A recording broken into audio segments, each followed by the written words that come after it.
questions as you listen, because you will not hear the recording a second time. Listen carefully and answer questions 1 to 5.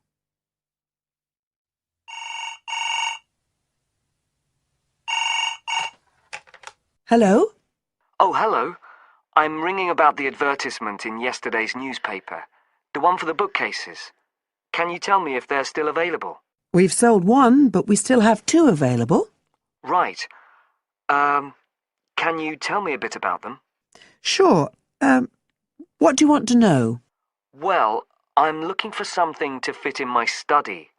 Well, I'm not too worried about the height, but the width's quite important. Can you tell me how wide each of them is? They're both exactly the same size. Let me see, I've got the details written down somewhere. Yes, so they're both 75 centimetres wide and 180 centimetres high. Okay, fine. That should fit in okay. And I don't want anything that looks too severe. Not made of metal, for example. I was really looking for something made of wood. That's all right. They are, both of them. So, are they both the same price as well? No, the first bookcase is quite a bit cheaper. It's just £15. We paid £60 for it just 5 years ago, so it's very good value. It's in perfectly good condition. Well, they're both in very good condition, in fact. But the first one isn't the same quality as the other one. It's a good sturdy bookcase. It used to be in my son's room, but it could do with a fresh coat of paint. Oh, it's painted. Yes, it's cream at present. But as I say, you could easily change that if you wanted, to fit in with your colour scheme. Yes, I'd probably paint it white if I got it. Let's see, what else? How many shelves has it got? 6. 2 of them are fixed, and the other 4 are adjustable, so you can shift them up and down according to the sizes of your books. Right, fine. Well, that certainly sounds like a possibility. Before you hear the rest of the conversation, you have some time to look at questions 6 to 10.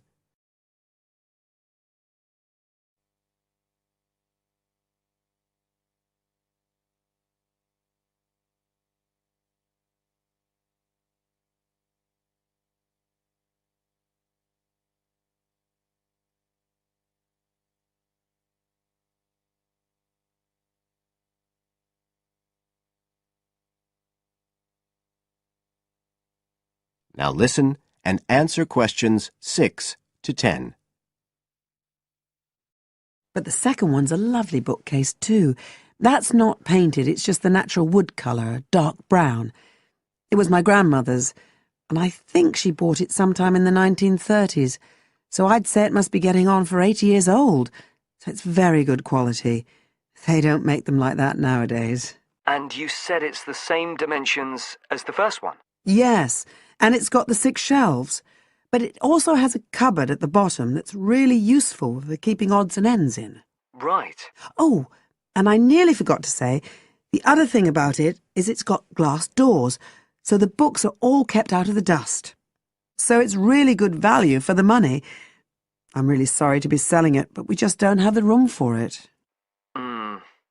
So what are you asking for that one? £95. It's quite a bit more, but it's a lovely piece of furniture. A real heirloom. Yes. All the same, it's a lot more than I wanted to pay. I didn't really want to go above 30 or 40. Anyway, the first one sounds fine for what I need.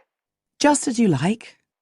So, is it all right if I come round and have a look this evening? Then, if it's okay, I can take it away with me. Of course. So you'll be coming by car, will you? I've got a friend with a van, so I'll get him to bring me round. If you can just give me the details of where you live. Sure. I'm Mrs. Blake. B-L-A-K-E. That's right. And the address is 41 Oak Rise. That's in Stanton. Okay. So I'll be coming from the town centre. Can you give me an idea of where you are? Yes. You know the road that goes out towards the university? Yes. Well, you take that road and you go on till you get to a roundabout. Go straight on, then Oak Rise is the first road to the right. Out towards the university, past the roundabout, first left. First right. And we're at the end of the road. Got it. So I'll be round at about 7, if that's all right. Oh, and my name's Connor. Connor Field. Fine. I'll see you then, Connor. Goodbye. Goodbye.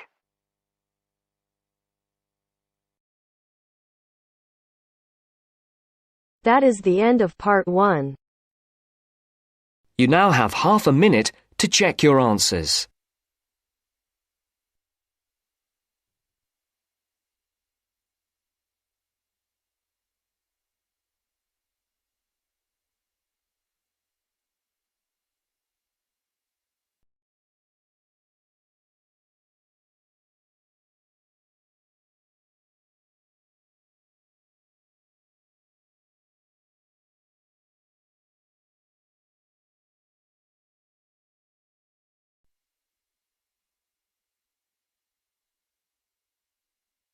Now turns to part 2. Part 2. Section 2. You are going to hear a lecture about dining services. First, you have some time to look at questions 11 to 14.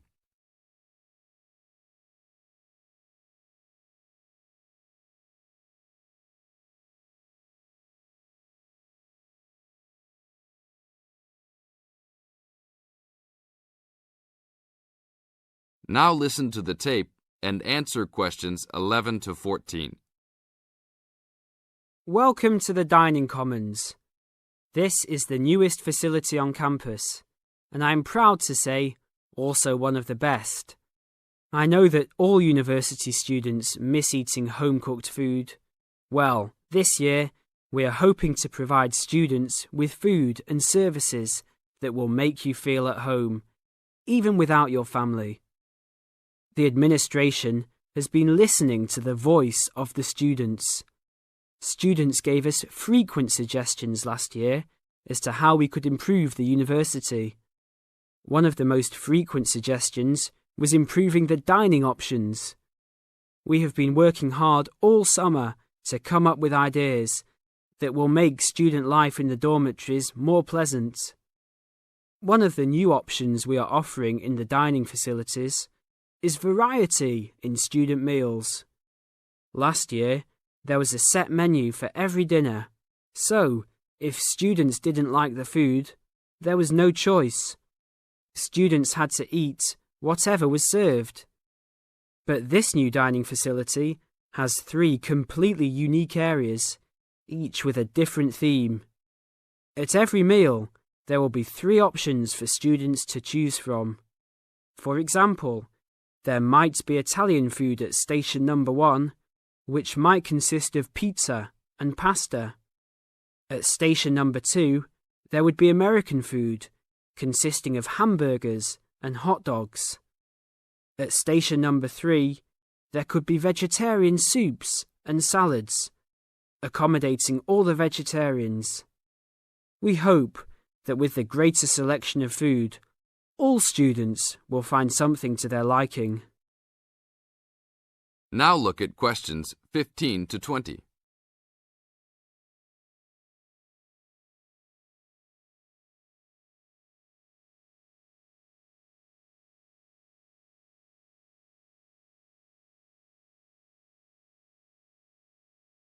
Now listen to the tape and answer questions 15 to 20. Not only will students have more options, the food will also be better. Each section of the facility will have a head chef. These are real chefs that have been trained in culinary school and have been hired specifically by the school to work in the dining facilities. All of the chefs have a speciality. The school is hoping that these chefs will prepare better tasting and more nutritious food. Every student will be able to make suggestions and also give their input as to which menus taste better. Last year, many students complained that the dining facilities didn't have very convenient hours. This year, we hope to change that. We will open for breakfast at 6 a.m. to accommodate all the early risers. In the evenings, we will open until midnight for all the students that like to go for a late night snack. The afternoons will still remain closed, but we will have a student store open that will provide all students with drinks and fruit. The student store will be open every day from 2 p.m. to 5 p.m. Every student that has paid full tuition and dormitory fees has already paid for their dining facility fees.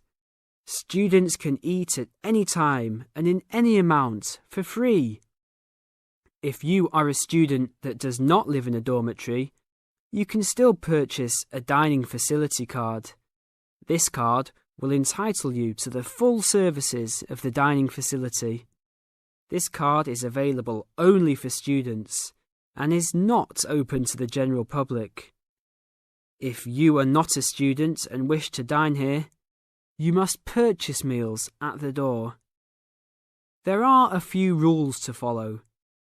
Even though we do not limit the amount of food that can be taken, we do not want students to waste food. Please do not take more than you can eat. Also, every student must clean his or her own trays and plates. We will provide plates and trays for student use, but please do not abuse these items. Please do not leave your plates on the tables. Your parents are not here to clean up after you anymore, so I hope all students will be responsible. Thank you for your attention and enjoy the upcoming year. That is the end of part 2. You now have half a minute to check your answers.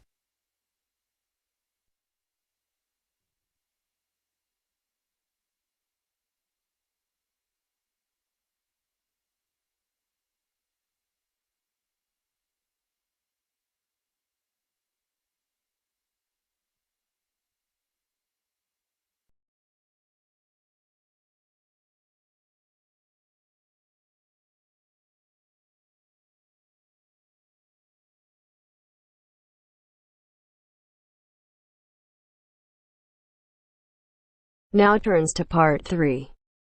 Part 3. You will hear a conversation about shopping.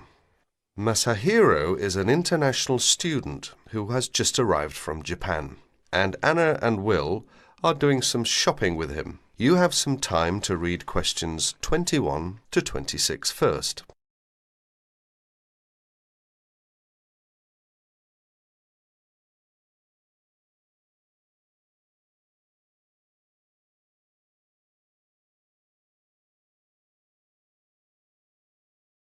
Listen to the first part of the conversation now and answer questions 21 to 26.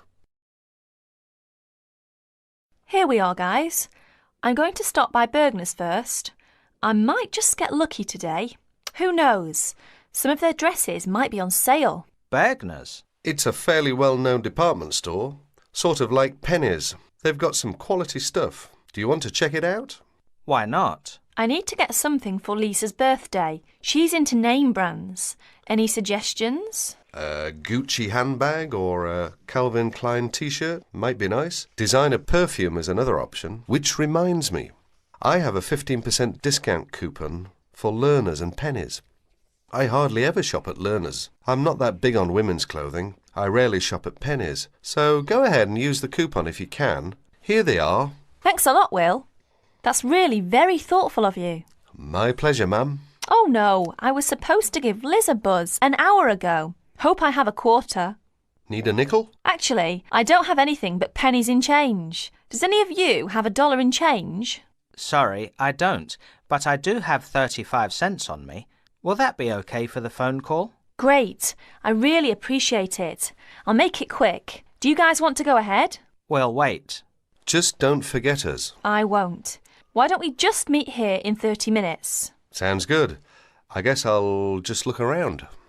Can I help you, sir? No thanks, I'm just looking. Well, just out of curiosity, how much is that necklace? $29.99. Really? My sister's birthday is tomorrow. She loves jewellery. I just wasn't sure I could afford it. You'll find that a lot of our stuff is amazingly affordable. Well, that's certainly nice to know. I'll take it. It's a good choice. I'm sure she'll love it. Let's hope so. Cash or charge, sir? Charge, please. Do you accept Discoverer? Yes, we do. Great. That comes to $31.99 with tax. Please sign next to X. Do you need some help, sir? Well, I'm looking for... let's see. I've forgotten the name again. It's used to make fresh coffee. A coffee maker? That's right. Well, we have a few in kitchenware, which is upstairs. Thank you. You're welcome. Oh, there you are, Masahiro. What did you get? Just a simple coffee maker. Good choice. And you, Will? Find anything interesting? A necklace for Stephanie's birthday. Lucky her. Did you get anything? Just a couple of silly earrings that I liked. I did a lot of window shopping. That can't hurt. True. Well, do you guys need anything else from this place? One last thing. Oh no, I've forgotten what you call it. Just describe it and we'll probably figure out what it's called. It's a crystal container for flowers with long stems. I need to get one for my mum. Oh, a vase. That's it. They should have a bunch in giftware. Let's go to get one. I'm going to have to stop by Jewel on my way home. Is that okay with you guys? I'm almost completely out of groceries. No problems. I could pick up a couple of things too. Look at questions 27 to 30.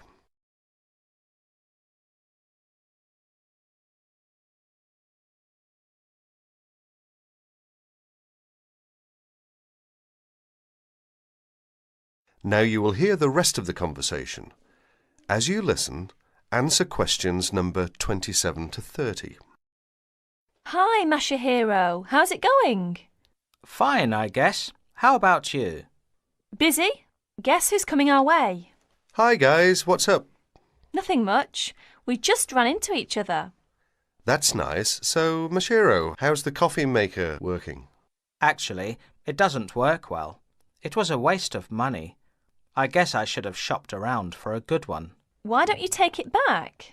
I'd like to, but I've misplaced the receipt. Well, if it's any consolation, my shopping wasn't all that great either. I wish I'd never bought Stephanie a necklace. Just last night she was telling me how she wished she had Liz Taylor's new perfume. She did not like my gift at all. That makes 3 displeased shoppers. Guess what? The camera I bought and shipped to Mike just this morning is now on sale. It's a pity that I bought it then. Then again, I guess I shouldn't complain. It was a good buy, even though I didn't get the best deal on it. Anyway, Masahiro, I suggest you look for that receipt and just go to the complaints department and say, I'd like to exchange this, please. It's as simple as that. And Will, it's not too late for you to ask for a refund. That is the end of part 3. You now have half a minute to check your answers.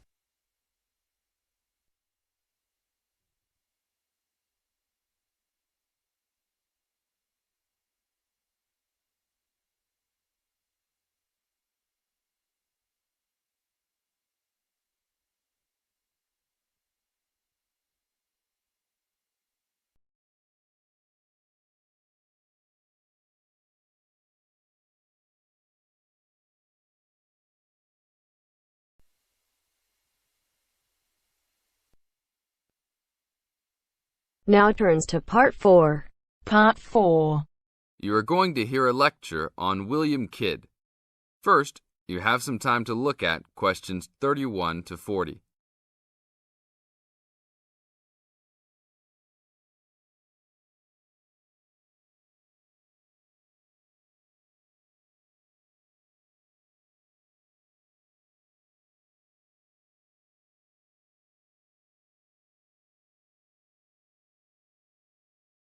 Now listen to the tape and answer the questions.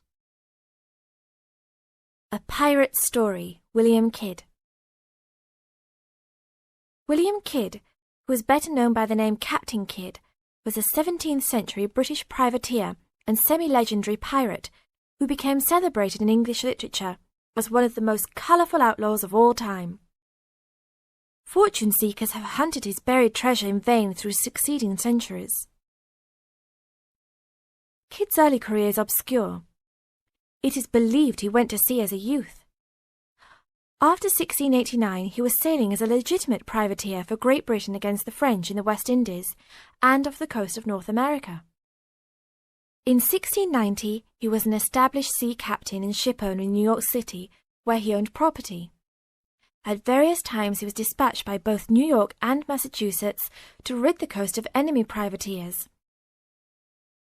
In London in 1695, he received a royal commission to apprehend pirates who molested the ships of the East India Company in the Red Sea and in the Indian Ocean. Kidd sailed from Deptford on his ship, the Adventure Galley, on February 27, 1696, called at Plymouth, and arrived at New York City on July 4th to take on more men. Avoiding the normal pirate haunts, he arrived by February 1697 at the Comoro Islands off East Africa. It was apparently some time after his arrival there that Kidd, still without having taken a prize ship, decided to turn to piracy.